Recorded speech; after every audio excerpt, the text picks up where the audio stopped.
سنت درست طبیعت ضرور تھی، لیکن گستاخ مصطفیٰ کے لیے، نہ اپنوں کے لیے نہ بیگانوں کے لیے، جو کوئی غیر مسلم بھی آتا تو بڑے پیار سے دین کی تبلیغ فرماتے، لیکن جب کوئی نبی کا دشمن بن کے آتا، مسلمان ہوتے ہوئے کلمہ پڑھتے ہوئے جان بوجھ کے اپنے نبی پر اعتراض اور اٹیک کرنے کے لیے آتا، غلط نیت لے کر آتا، تو اس وقت اعلیٰ حضرت کی واقعی اس وقت آپ کی طبیعت درست ہو جائے۔ بلکہ پوچھا بھی گیا آپ سے کہ جناب وہ آپ کو گالیاں دیتے ہیں، فرمایا میں خوش ہوتا ہوں کہ جتنا ٹائم وہ مجھ پر گالیاں دینے میں صرف کرتے ہیں اتنا ٹائم تو کم از کم میں ان کی توجہ نبی سے ہٹا کے اپنی طرف کراتا ہوں۔ میرے نبی کو کچھ نہیں کہتے، مجھے گالیاں دے لیں تو کوئی بات نہیں۔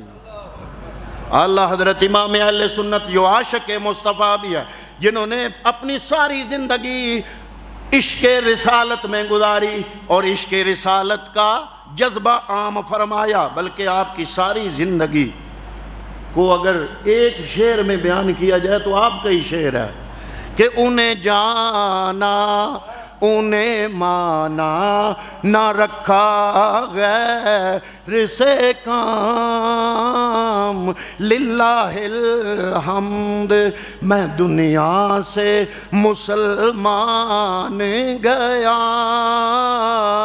للہ الحمد میں دنیا سے مسلمان گیا۔ ایک شاعر تھا عطر ہاپوڑی، جو ہندوستان کا بڑا مشہور شاعر تھا، وہ اعلیٰ حضرت کے پاس آیا، کہتا ہے میں نے ایک شعر لکھا ہے حضور کی شان میں۔ فرمایا بیان کر، کون سا شعر؟ اس نے کہا کہ میں جب روضہ رسول پہ گیا ہوں تو جو اب منظر ہے نا، آج سے 2 صدیاں 1.5 صدی پہلے وہ منظر آج جو ہے وہ نہیں تھا، بلکہ گنبد خضرا کے ارد گرد کھجوروں کے درخت تھے۔ تو اس نے ان درختوں کو مخاطب کر کے کہا، وہ کہتا ہے اعلیٰ حضرت کے سامنے، وہ کہتا ہے کہ جناب میں نے حضور نبی کریم صلی اللہ تعالیٰ علیہ وآلہ وسلم کی شان میں نے آپ کی شان میں ایک شعر کا ایک آپ نے فرمایا بیان کر، کہتا ہے کہ درخت نہیں ہے حضرت والا کے سامنے، یہ جو درخت ہیں کھجور کے، وہ کہتا ہے یہ درخت نہیں ہے بلکہ مجنو کھڑے ہیں خیمہ لیلا کے سامنے۔ وہ شاعر کہتا ہے کہ جناب یہ مجنو ہیں، اور لیلا کے خیمے کے سامنے جیسے مجنو کھڑا ہوتا ہے، ایسے مصطفیٰ کے روضے کے ارد گرد یہ جو کھجور کے درخت ہیں یہ کھڑے ہیں۔ اعلیٰ حضرت تڑپ اٹھے، آپ نے فرمایا تم کہتے ہو میں نے نعت کہی ہے، لیکن تو نے میرے نبی کے دربار کے ادب کا لحاظ نہیں کیا۔ وہ کہتا ہے جناب پھر کیسے کہوں؟ آپ نے فرمایا کہ شعر ایسے کہو کہ یوں ہیں درخت حضرت والا کے سامنے، قدسی کھڑے ہوں عرش معلیٰ کے سامنے۔ آپ نے فرمایا تم نے درختوں کو مجنو بنا دیا اور میرے نبی کے روضہ رسول کو تم نے خیمہ لیلا بنا دیا۔ خیمہ لیلا سے تشبیہ نہ دو، بلکہ یوں کہو کہ ایسے درخت کھڑے ہیں جیسے قدسی رب العالمین کے عرش کے ارد گرد کھڑے ہیں، یعنی میرے مصطفیٰ کے روضے کو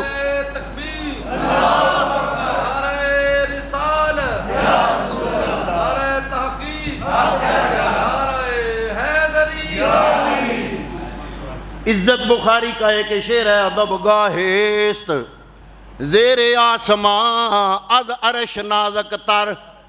انہوں نے بڑے کمال کی بات کی ہے، لیکن اعلیٰ حضرت اس سے بھی آگے گئے۔ عزت بخاری نے کہا ادب گاہست زیر آسمان از عرش نازک تر، کہ اللہ رب العالمین دے آسمان کے نیچے ادب کے لحاظ سے بڑی ہی نازک جگہ ہے۔ کون سی؟ ادب گاہست زیر آسمان از عرش نازک تر، جو عرش سے بھی نازک ہے ادب کے حساب سے۔ اور وہ کون سی بارگاہ ہے؟ نفس گم کردہ می آید جنید و با یزید اینجا، یہ وہ روضہ رسول، یہ وہ مصطفیٰ کی بارگاہ ہے جہاں پہ جنید اور با یزید بھی چلے جائیں جو وقت کے اولیاء کے سردار ہے، وہ بھی اپنا سانس لینا بھول جاتے ہیں۔ ارے یہ بھی بات تو ادب کی ہے، لیکن اللہ حضرت اس سے بھی آگے گئے۔ اللہ حضرت نے کہا کہ خوف ہے سمیں خراشی سگے طیبہ کا، ورنہ کیا بار نہیں، ورنہ کیا بار نہیں، نالاؤ فغاں ہم کو۔ عزت بخاری نے تو کہا کہ ادب گاہست زیر آسماں از عرش نازک تر۔ عزت بخاری نے کہا کہ یہاں پر جنید و با یزید بھی سانس لینا بھول جاتے ہیں، لیکن اللہ حضرت نے مصطفیٰ کے دربار کا ادب کیا بیان کیا؟ آپ فرماتے ہیں کہ خوف ہے سمائے خراشی سگے طیبہ کا، کہ جو مدینہ طیبہ کا کتا ہے اس کے جو سماعت ہے اس میں خراش نہ ہو جائے، مجھے اس خراش کا خطرہ ہے، وگرنہ نالا و فغاں کرنا ہمیں بھی آتا ہے۔ یعنی اللہ حضرت نے کہا کہ نالا و فغاں میں بھی کر سکتا ہوں، اگر نہیں کرتا تو اس کی وجہ یہ ہے کہ میں ڈرتا ہوں کہ مدینہ المنورہ کی گلیوں کے کتے کی سماعت پر میری نالا و فغاں سے خراش نہ ہو جائے۔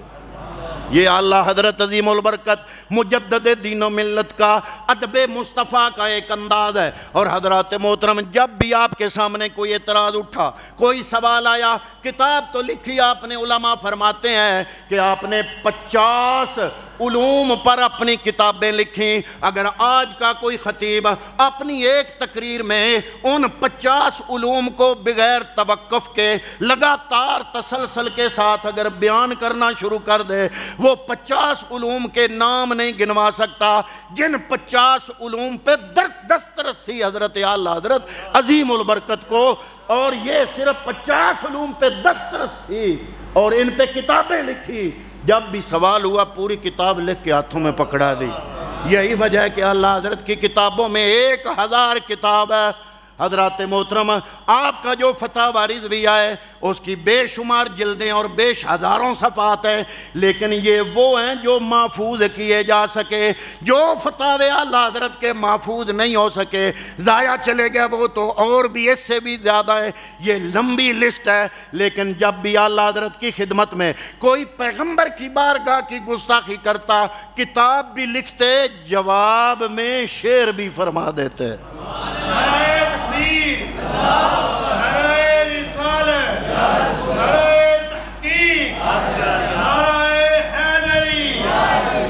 ایک بندہ آیا کہتا ہے اعلیٰ حضرت میں نے بھی نبی کی شان بیان فرمائی ہے، میں نے بھی نبی کی شان میں نعت لکھی ہے۔ اعلیٰ حضرت نے فرمایا سناؤ شعر۔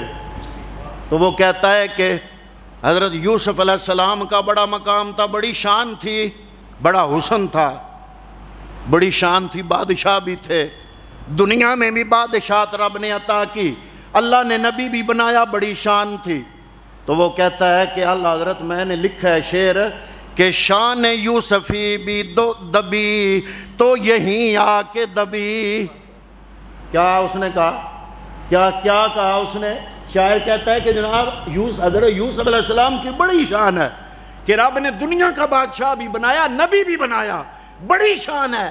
لیکن وہ کہتا ہے شعر میں اللہ حضرت کے سامنے بیٹھ کے کہتا ہے میں نے شعر کہا ہے کہ شان یوسفی بھی دبی تو یہیں آ کے دبی۔ اللہ حضرت تڑپ اٹھے، آپ نے فرمایا میرا نبی کسی کی شان دبانے نہیں آیا، یہ تم نے غلط کہا۔ اس نے کہا جناب آپ تصحیح فرما دیں۔ آپ نے فرمایا تم کہو کہ شان یوسفی بھی بڑھی تو یہیں آ کے بڑھی، یعنی حضرت یوسف علیہ السلام کی بڑی شان ہے، لیکن مصطفیٰ کے صدقے ان کی شان میں مزید اضافہ ہو گیا۔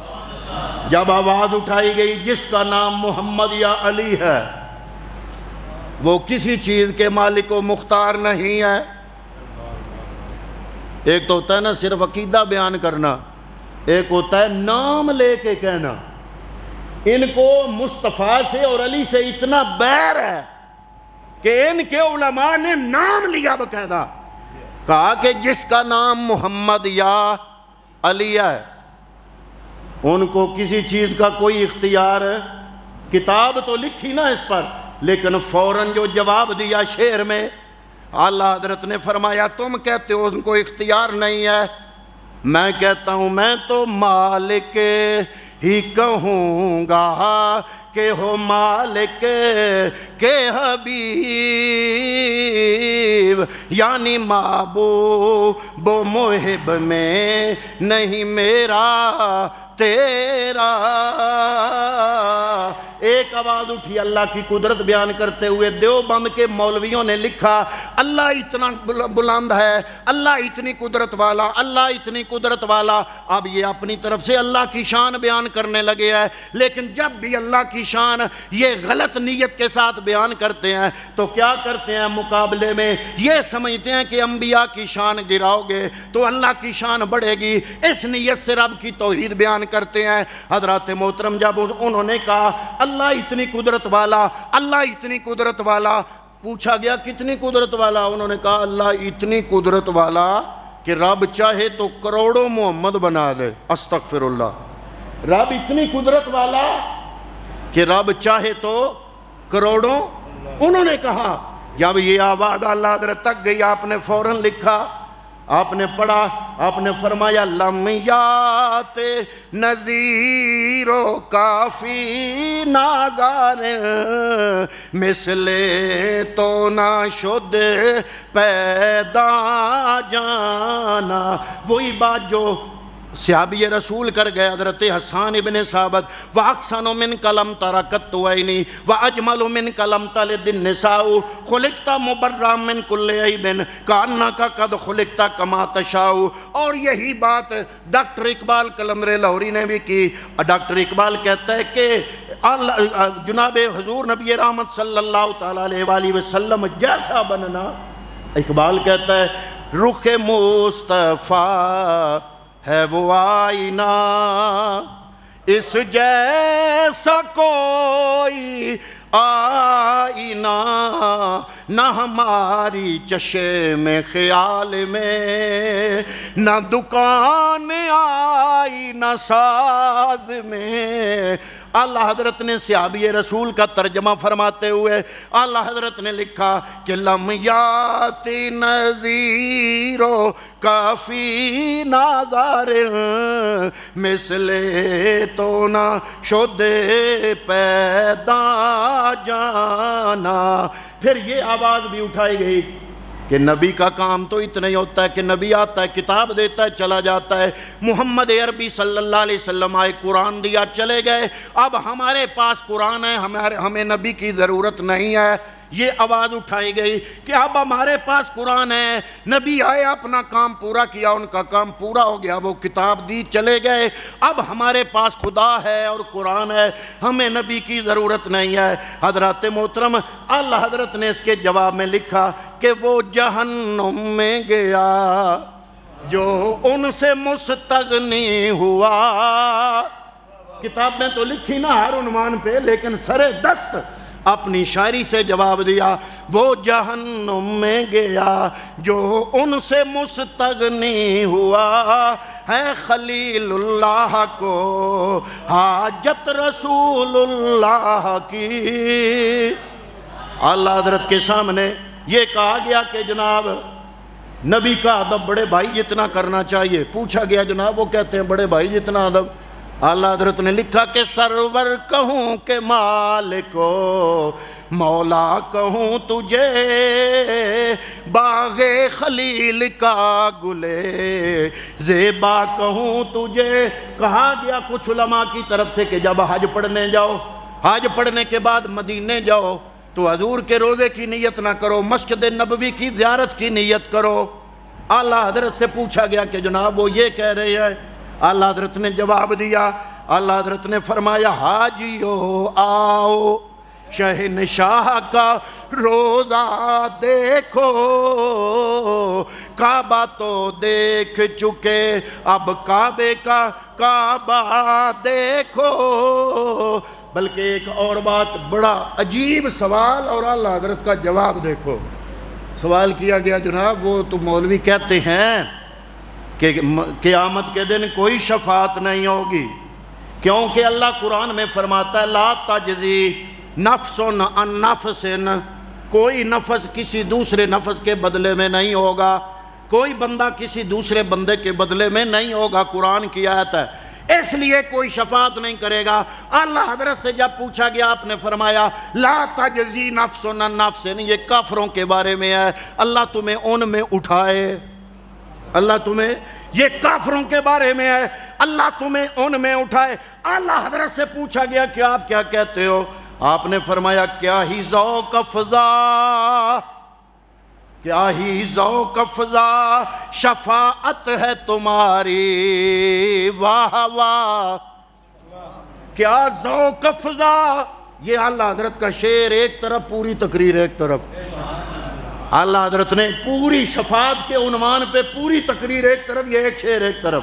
اللہ حضرت فرماتے ہیں کیا ہی ذوق افزا شفاعت ہے تمہاری، واہ واہ، قرض لیتی ہے گناہ، ہائے ہائے، قرض لیتی ہے گناہ پرہیزگاری، واہ واہ۔ اللہ حضرت فرماتے ہیں کہ جب حضور نبی کریم میدان قیامت میں شفاعت کرا رہے ہوں گے، جو پرہیزگار ہوں گے نا، ان کی پرہیزگاری کہے گی گناہ گاروں کو کہ ہمیں ادھار میں یہ گناہ دے دو، ہم چاہتے ہیں نیکیوں کے بدلے جنت نہ جائے بلکہ سونے مکھڑے والے محمد عربی کی شفاعت کے صدقے میں جنت جائیں۔ وہ اللہ حضرت نے کہا کہ حضور کی شفاعت ایسی ہے کہ وہاں قیامت کو پرہیزگاری گناہ ادھار پہ لے گی اور کہے گی کہ میرے پاس گناہ آ جائے تاکہ مصطفیٰ کریم کی شفاعت مجھے نصیب ہو جائے۔ تو حضرات محترمہ، اللہ حضرت کی ساری زندگی حضور کے عشق میں گزری، تبھی تو کسی کہنے والے نے کہا نا کہ اللہ حضرت عظیم البرکت کی ذات اقدس ایسے ہی ہے جیسے کم رضائش در رضائے مصطفیٰ، زی سبب شد نام او احمد رضا۔ اللہ حضرت کی ساری زندگی حضور کی رضا میں گزر گئی، اسی لیے تو آپ کا نام احمد رضا پڑ گیا، کیونکہ ساری زندگی رضا مصطفیٰ کی رضا کی تلاش میں گزری۔ تو دعا ہے کہ اللہ رب العالمین آپ سب کی یہ کاوش قبول فرمائے، ہماری حاضری قبول فرمائے۔ اللہ رب العالمین اللہ حضرت کی بارگاہ میں ہمارا یہ ٹوٹا پھوٹا نذرانہ جو الفاظ کی صورت میں، خراج تحسین کی صورت میں جو بیان کیا گیا، عرض کیا گیا، اللہ تعالیٰ قبول و منظور فرمائے۔ اور دعا ہے کہ اللہ تعالیٰ مولانا محمد امتیاز احمد کیلانی صاحب اور ان کی سارے دوستوں کو یہ پروگرام اسی طرح جاری و ساری رکھنے کی توفیق عطا فرمائے اور ان کی محنتوں کو قبول فرمائے۔ وما علیہ الا البلاغ المبین۔